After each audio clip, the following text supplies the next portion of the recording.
Ito pala yung sunog sa bayan no, ng Novaliches, Palengke. Kanina pa to, alas 5. So lalong lumaki yung sunog. Ito, umuusok pa.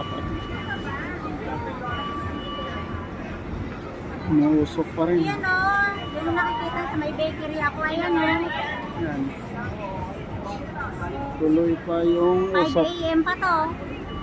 5 AM ng umaga nagsimula. May abidrag dyan, di ba? Hanggat ngayon may usok pa rin.